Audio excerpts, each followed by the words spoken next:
بسم اللہ الرحمن الرحیم۔ السلام علیکم، آپ کا دوست سلمان حیدر۔ دعا ہے پروردگار سے کہ اس نے آپ کو اور آپ کے اہل خانہ کو اپنی حفظ و امان میں رکھا ہوا۔ حکومت نے ایک پلان بنایا جی، اور یہ پلان نیشنل سیکیورٹی کی کمیٹی کے اندر باقاعدہ رکھا بھی گیا ہے۔ پہلے اس کی کچھ ہنٹ تھی، اب یہ خبر ہی پوری باہر نکل آئی ہے، جو خبر میں آپ کے سامنے اس وقت شیئر کرنے جا رہا ہوں۔ اسحاق ڈار صاحب نے معیشت پر بریفنگ دی تھی، اور چاہے اس کے کہ ان کو بتانا چاہیے تھا کہ ان کی نااہلی کتنی تھی، اور وہ خود کتنے نالائق تھے اس ملک کی اکانومی کو بچانے کے حوالے سے یا اس کو سنبھالا دینے کے حوالے سے، کتنے انکمپیٹنس تھے وہ، جو فضول قسم کی انہوں نے جو لڈیاں ماری تھیں، اور جو باقاعدہ طور پر اینکروں کی فوج ظفر موج اور میڈیا کو پوری اس کمپین کے اوپر لگایا تھا۔ خود انہوں نے نواز شریف کو کس طرح دھوکہ دیا پاکستان کی معیشت کا یہ حال کر کے، چاہے وہ اس کی بتاتے اس کی ذمہ داری قبول کرتے، نہیں، انہوں نے ایک نیا بہانہ تراشا۔ یہ بڑی انٹرسٹنگ چیز ہے، ذرا سنیے گا آپ۔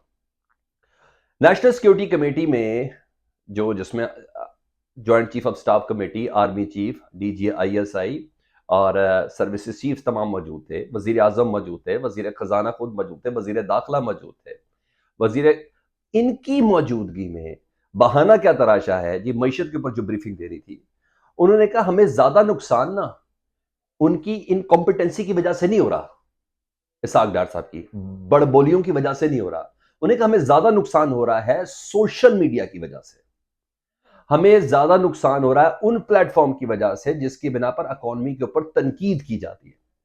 یہ اسحاق ڈار صاحب نے مدعا سامنے رکھا، انہوں نے کہا اس کا نقصان اتنا ہے، اس پروپیگنڈے کا اتنا نقصان ہے کہ میری پالیسی سے اتنا نقصان نہیں ہے، یعنی ڈالر اگر نہیں مل رہا تو اس کا مطلب ہے کہ سوشل میڈیا پہ تنقید کی وجہ سے نہیں مل رہا۔ اگر پاکستان میں بجلی ناپید ہو رہی ہے اور مہنگی ہو رہی ہے تو یہ سوشل میڈیا پہ تنقید کی وجہ سے ہو رہی ہے۔ اگر پاکستان میں گیس میسر نہیں ہے، سردیوں میں لوڈ شیڈنگ ہو رہی ہے، تو اس کا مطلب یہ ہے کہ سوشل میڈیا پہ جو تنقید ہو رہی ہے اس کی وجہ سے ہو رہا ہے۔ انہوں نے کہا معاشی حالات جو اس وقت خراب ہو رہے ہیں نا، اسحاق ڈار صاحب کے کہنے کا مطلب یہ تھا، اس کا سب ذمہ دار سوشل میڈیا پر ہونے والی وہ تنقید ہے۔ یہ نیشنل سیکیورٹی کمیٹی کے اجلاس میں ڈسکس ہو رہی ہے بات، یہ ذہن میں رکھیے گا۔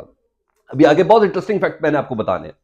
اور یہ جو ڈالر کے جو مسائل چل رہے ہیں، یہ دراصل اسحاق ڈار صاحب کی وزارت کی نالائکیاں نہیں ہیں، یہ سوشل میڈیا پر وہ جو پاکستان دیوالیہ ہو رہا ہے، ڈیفالٹ ہو رہا ہے، اس کی خبریں جو دی جا رہی ہے اس کی وجہ سے ہے۔ سٹاک ایکسچینج پر اس کا اثر پڑ رہا ہے، ان کی پالیسیز کی وجہ سے نہیں پڑ رہا۔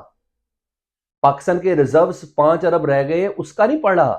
اور پاکستان کو اگلے 3 دنوں میں، یہ 10 تاریخ تک، 8 سے 10 تاریخ تک 1.3 ارب ڈالر مزید کمرشل بینکوں کو دینا ہے، اور ایک عدد قسط انہوں نے چین کو دینی ہے، اور ایک قسط جو تقریباً 1 ارب ڈالر دبئی کے کمرشل بینک کو دینا ہے۔ تو یہ سوشل میڈیا کی وجہ سے ہو رہا ہے، اس حد تک یہاں تک ڈسکس ہوا جی۔ مطلب یہ امپریشن ڈالنے کی کوشش کی گئی نیشنل سیکیورٹی کمیٹی کے اجلاس کے اندر کہ ایجنسیاں، یعنی آئی ایس آئی اور دیگر ادارے جو ہے نا، وہ پی ٹی آئی کے لوگوں کو، یعنی ان کے جو سوشل میڈیا واریر ہوتے ہیں ان کے خلاف، یعنی جو اپنی حق کے آزادی رائے رکھتے ہیں، جو وہ باتیں کر رہے ہیں ان کے خلاف کسی قسم کی کوئی کارروائی میں مدد کی جائے، یہاں تک بات ہوئی ہے۔ اس پہ عمل ہونا ہے نہیں ہونا، اٹس اندر تھنگ، مگر یہ خبر باہر آئی ہے۔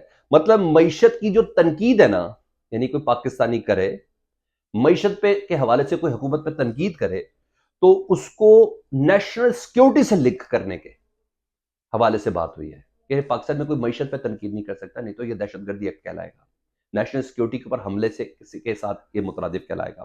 مزید سنیں، یہ لوگ معاشی دہشت گرد کہلائیں گے جو اس طرح کی باتیں کر رہا ہے۔ افراتفری یہ لوگ پھیلا رہے ہیں، اچھا جی، اور اس کے علاوہ ایکشن کا پلان بھی ان کے حوالے سے کیا جانا چاہیے اور کیا جائے گا۔ اور آپ کو بڑے اچھے سے پتا ہوگا کہ رانا ثناء اللہ صاحب نے بھی کل ایک جگہ پہ تصدیق کی تھی، انہوں نے کہا تھا ہم ان لوگوں کے خلاف بھی کارروائی کریں گے جو معیشت کے غلط اعداد و شمار دے رہے ہیں، اور جو اس طرح کی افواہیں پھیلا رہے ہیں، اور جو دراصل ذمہ دار ہے معیشت کی زبوں حالی کے۔ آپ کو بڑے اچھے سے یاد ہوگا، تو وہ نیشنل سیکیورٹی کمیٹی میں کے یہ مندرجات اب سامنے آئے ہیں۔ مجھے یہ بتا دیں، کیا عمران خان کے دور میں معیشت کے اوپر جب یہ لوگ تنقید کرتے تھے تو کیا ان کو معاشی دہشت گرد کہا جاتا تھا؟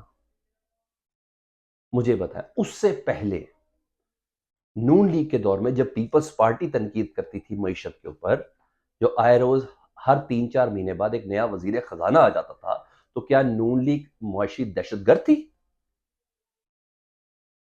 جو لوگ پاکستان کے لیے فکر مند ہیں، یا حقائق بتانے کی کوشش کر رہے ہیں, ایک کمپریس میڈیا سے باہر ہو کے بات کرنے کی کوشش کر رہے ہیں, تو کیا وہ معاشی دہشت گرد ہے؟ تو ان کا یہ والا پلان ہے جی, جو میں نے پھوڑ دیا اب آپ کے سامنے.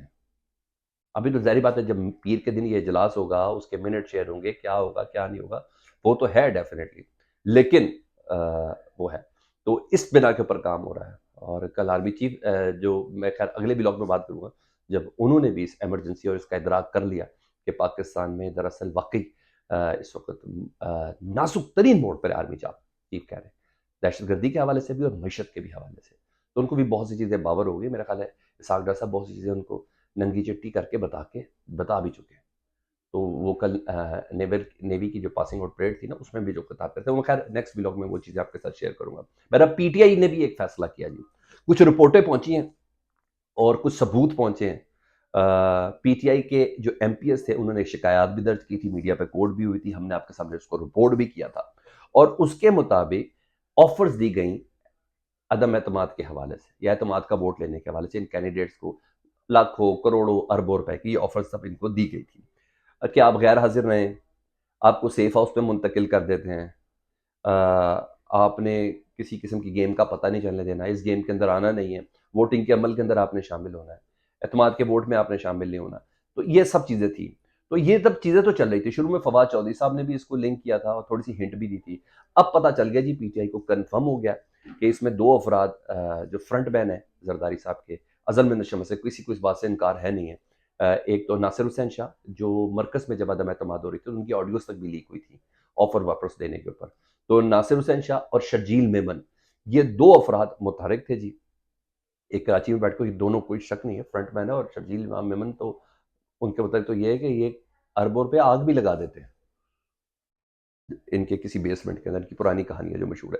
تو بہرحال ان دونوں کے اوپر اب ہاتھ ڈالنے کا انہوں نے فیصلہ کیا جی پنجاب حکومت نے. اور ناصر حسین شاہ کی کالز تو میں نے کو بتایا تھا پہلے لیک ہوئی تھی, مطلب معاملات کی ڈیل میں یہ لوگ تھے. اب ان دونوں کے خلاف پنجاب حکومت نے کارروائی کا فیصلہ کیا اور دونوں کے خلاف ایف آئی آر درج ہوگی کہ پنجاب کے اندر انہوں نے این پی ایس کو خریدنے کی کوشش کی ہے. مطلب اب دوسرا کام شروع ہو جائے گا. اب صوبوں کے حوالے سے آمنے سامنے, گزاری بات ہے اب صوبوں کے سامنے کو تو پہلے ہی بیچارے حلیم عادل شیخ کو دبا کے رکھا ہوا, تو ابھی 15 تاریخ کو الیکشن بھی ہیں بلدیاتی, حلیم عادل شیخ کو مزید رگڑ دیں گے یا کچھ کر دیں گے جو کچھ بھی ہے, مگر پی ٹی آئی اب کھل کے کھیلنا چاہ رہی ہے. تو یہ کوئی چھوٹا قدم نہیں ہے کہ دو منسٹر سے ان کے اوپر ایف آئی آر درج کرنے کا فیصلہ کیا گیا ہے.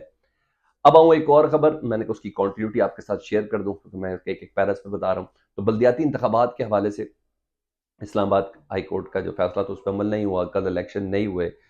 خیال کیا جاتا ہے کہ آج کوئی سماعت ہو جائے گی اتوار کے دن, وہ بھی نہیں, پھر کہا گیا کہ پیر کے دن ہو جائے گی. تو مجھے بھی اطلاع تھی کہ پیر کو, تو بھائی جن کو پیر سے امید تھی نا, جو ان دونوں کیسز کے حوالے سے کہ شاید پی ٹی آئی کا توہین عدالت کے حوالے سے جو پی ٹی آئی نے حکومت اور الیکشن کمیشن کے حوالے سے جو درخواست جمع کرائی ہے, شاید اس کی سنوائی ہو جائے, کسی کو امید تھی تو وہ بھی ختم. انٹرا کورٹ اپیل کے حوالے سے جو حکومت کی سماعت تھی کہ شاید وہ سماعت ہو جائے, وہ بھی پیر کے دن اب نہیں ہوگی. پیر کے دن کوئی چکر نہیں ہے جی, اور مقرر نہیں ہوئی. 2 جنوری کی کاز لسٹ اسلام آباد ہائی کورٹ نے جاری کر دی ہے جی, اور اس کاز لسٹ میں یہ کیسز ہے ہی نہیں. اب منگل کو ہو جائے, بدھ کو ہو جائے, اٹس انر تھنگ. معاملات, اس کا مطلب ہے ششوپن کا شکار ہے, کہیں کوئی بات شاید ہو بھی رہی ہو سکتی ہے, کچھ ہو بھی رہا ہے, کیونکہ آگے کی خبر جو ہے نا وہ بہت ہی زیادہ حیران کن ہے. وہ ہے جن صاحب نے فیصلہ دیا تھا نا, جسٹس ارباب طاہر صاحب نے, حکومت کے خلاف, الیکشن کمیشن کے خلاف, وہ 8 جنوری تک چھٹی پہ چلے گئے ہیں. تو اس کا مطلب یہ ہوگا کہ انٹرا کورٹ اپیل میں وہ شامل نہیں ہوں گے. ٹھیک ہے جی. اب وہ چھٹی پہ گئے ہیں یا انہیں بھیجا گیا ہے, یہ بذات خود ایک سوال ہے. تو بہرحال ارباب طاہر صاحب جو حکومت کے خلاف کھڑے ہوئے, الیکشن کمیشن کے خلاف, انہوں نے جو فیصلہ دیا, وہی اب انٹرا کورٹ اپیل رہیں گے. کوشش اب یہ ہے نون لیگ کی, جو مجھے ان کے فولڈرز کے اندر ہو, تو یہ کوشش ہے کہ کسی طرح چیف جسٹس عامر فاروق صاحب جو ہیں اسلام آباد ہائی کورٹ کے, ان کے سامنے انٹرا کورٹ کی اپیل ہو جائے, ان کے کسی بینچ پہ ہو جائے. 2 بینچ ہیں, کام کر رہے ہیں, مگر پیر میں اس کاز لسٹ ان کا نام نہیں ہے اس کیس کے حوالے سے. یہ اپڈیٹ تھی, میں نے کہا میں آپ کو آگاہ کروں. فیڈ بیک سے متعلق ضرور بتائیے گا. اپنا بہت خیال رکھیں. اللہم صلی علی محمد و علی محمد.